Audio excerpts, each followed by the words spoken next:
கிறிஸ்துவுக்குள் அன்பானவர்களே, காலைதோறும் கர்த்தரின் வார்த்தை என்ற நிகழ்ச்சியின் மூலம் உங்களுக்கு இயேசு கிறிஸ்துவின் பிறப்பின் நன்னாளை கொண்டாடுகின்ற கிறிஸ்மஸ் நல்வாழ்த்துக்களையும் தெரிவித்துக் கொள்ளுகிறேன்.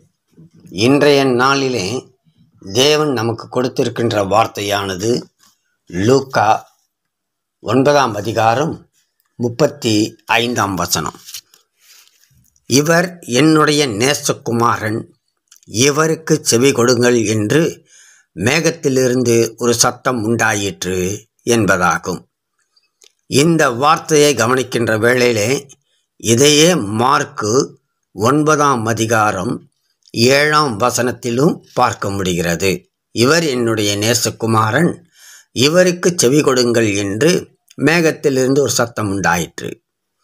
நம்முடைய தேவன் வார்த்தையாக இருந்து வழி நடத்தினாலும் தேவனால் படைக்கப்பட்ட மனிதன் வழி தப்பி நடந்ததால் வார்த்தையாகிய தேவன் மனுஷ சாயலாக மண்ணில் தேவ மகிமை பொருந்தினவராய் இயேசு கிறிஸ்துவாக பிறந்திருக்கிறார். இதைத்தான் இந்த நாளிலே நாம் மகிழ்ச்சியோடு கொண்டாடி வருகிறோம். இதை ஏசாயா குறிப்பிடுகின்ற வேளையிலே அவர் நாமம் அதிசயம் என்று அவர் சொல்லுகிறார். அவர் நாமம் அதிசயம் என்று சொல்லுகிறார்.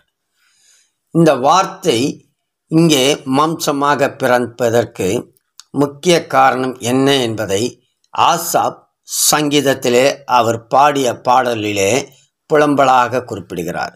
சங்கீதம் 81:13 என் ஜனம் எனக்கு செவி கொடுத்து என் வழிகளில் நடந்தால் நலமாயிருக்கும் என்று அங்கே ஆசாப் பாடுகிறதை பார்க்க முடிகிறது. வழி தப்பி போன மக்களுக்கு வழிகளில் நடந்தால் நலமாயிருக்கும், செவி கொடுத்து வழிகளில் நடந்தால் நலமாயிருக்கும் என்று ஆசாப் பாடுகிறார் இல்லையா? இதைத்தான் லூக்காவும் சொல்லுகிறார். இவர் என்னுடைய நேசகுமாரன், இவருக்கு செவி கொடுங்கள் என்று மேகத்தில் சத்தம் உண்டாயிற்று என்பதாக லூக்கா குறிப்பிடுகின்றார். மார்க்கும் அதையே முன்னுரைக்கின்றார் இல்லைங்களா? இவ்விதமாக காணப்படுகிறபடினாலே அது மாத்திரமல்ல, அவர் அதிசயமானவர், அற்புதங்களை செய்கிறவர், சமாதானக்காரனர், சமாதான பிரபு எனப்படும் என்றெல்லாம் பார்க்கிறோம் இல்லையா? இப்பொழுது இங்கே இயேசுவின் தாயாகிய மரியாளும் அதையே சொல்லுகிறார்கள். கானா ஒரு திருமணத்துக்கு செல்லும்போது இல்லைங்களா, யோவான் 2ஆம் அதிகாரம் 5ஆம் வசனத்தில் பார்க்கும்போது மிக அருமையாக சொல்லுகிறார். அங்கே ஒரு குறைவு ஏற்படுகிறது, திராட்சை ரசம் குறைபடுகிறது.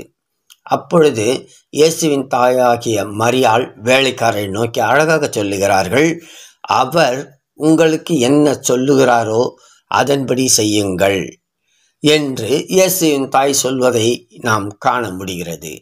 அவர் உங்களுக்கு என்ன சொல்லுகிறார்களோ அதன்படி செய்யுங்கள், அவர் சொல்லுகிறபடி செவி கொடுத்து அதன்படியாக நடக்க வேண்டும் என்பதையும் மரியாள், இயேசுவின் தாயாக மரியாளும் குறிப்பிடுகிறார்கள். அவ்விதமாக நடக்கின்ற வேளையிலே அதன்படியாக அந்த வேலைக்காரர் அவருக்கு செவி கொடுத்தபடினாலே அங்கே ஒரு அற்புதம் நிகழ்கிறது. தண்ணீர் திராட்சை ரசமாக மாறுகிற அற்புதத்தை நாம் காண முடிகிறது, அற்புதத்தை காண முடிகிறது. எனவே நாமும் கூட அவ்வாறு இல்லையா, அவ்வாறு செவி கொடுத்து இவர் என்னுடைய நேசகுமாரன், இவருக்கு செவி கொடுங்கள் என்று நாம் அறிந்திருக்கிறபடினாலே அவ்வாறு அவருக்கு, இயேசுவுக்கு செவி கொடுத்து அவர் வழிகளில் நடந்தால் நம்முடைய வாழ்க்கையிலும் அதிசயங்களும் அற்புதங்களும் நாம் காண முடியும். கிறிஸ்துவுக்கு செவி கொடுத்து தான் நாம் வாழ வேண்டும் என்பதை இந்த நாளிலே உணர்ந்து கொள்வோம். அவ்விதமாக செவி கொடுத்து வாழும்போது நம்முடைய வாழ்க்கையிலும் மகிழ்ச்சி காணப்படும் என்பதை அறிந்தவர்களாக செயல்பட அழைக்கப்பட்டிருக்கிறோம். இந்த கிறிஸ்துவ பிறப்பின் நன்னாளிலே கொண்டாடி வருகின்ற நாம் கிறிஸ்துவுக்கு செவி கொடுப்போம். சுகம்பலன் ஆரோக்கியத்தோடும் மகிழ்ச்சியோடும் வாழ்வோம். தேவன் நம்மை ஆசீர்வதிப்பாராக. ஆமேன், ஆமேன்.